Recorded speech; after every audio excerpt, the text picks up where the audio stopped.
Do you want to go from this damage to this? Well, you can do it with one artifact.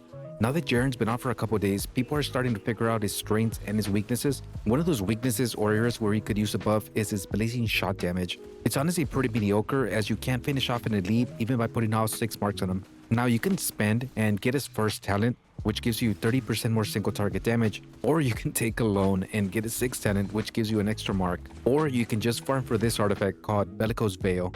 Bellicose Veil gives you 77% more damage after you use a movement ability, meaning you use his dodge, then follow it up with Blazing Shot for 27% more damage than you used his recommended set of artifacts, Valiant and Obstructing Perturbation, which combined only give you 50% damage, though it's for both your abilities and your weapons, so keep that in mind. However, for my testing, there wasn't much of a drop-off in weapon damage as I thought there would be, especially if you have the weapon enhancement attributes on Bellicose Veil and the other mod. Now, what did I pair it with? I paired Bellicose with Obstructing Perturbation because I still want some weapon damage, and having that 25% damage boost from Obstructing tied to my dodge ability feels really nice with its short cooldown.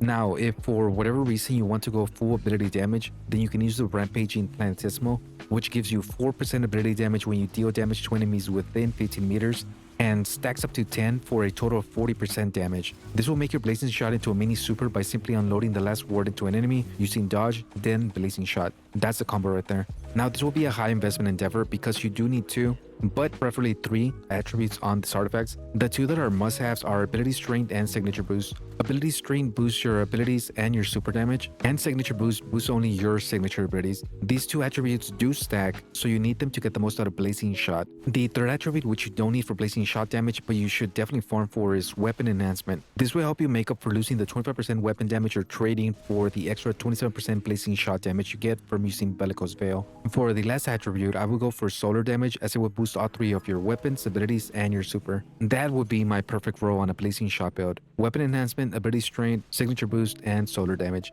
I also tested it in Shifting Gates, and Blazing Shot does more damage to players than with other builds, so while it still can one-shot them depending on their build, it does make it so you can finish them off with a shot or 2. Unfortunately, I couldn't test it in Iron Bar because everyone is playing Medley, but I'll update you once I do. Overall, I would say that I was surprised with how much more damage my Blazing Shot was able to do with just one artifact swap. I still need to keep farming to min-max the best attributes for the whole set so that I can run some more tests, and I'm also thinking of getting at least his first talent and testing if the damage you get from it is comparable to the boost from Bellicose Veil, just to see how worth it is for free-to-play players or low spenders. Anyways, let me know what you think and if you tried it and liked it or not, and if you have any suggestions for builds, weapons, artifacts, or underrated perks you would like to see me test, then let me know, as that is one of my favorite things to do in the game, and I'm always looking to discover new things I can test out. With that said, I hope you enjoyed the vid, and thank you so much for watching, and I'll see you next time. Bye.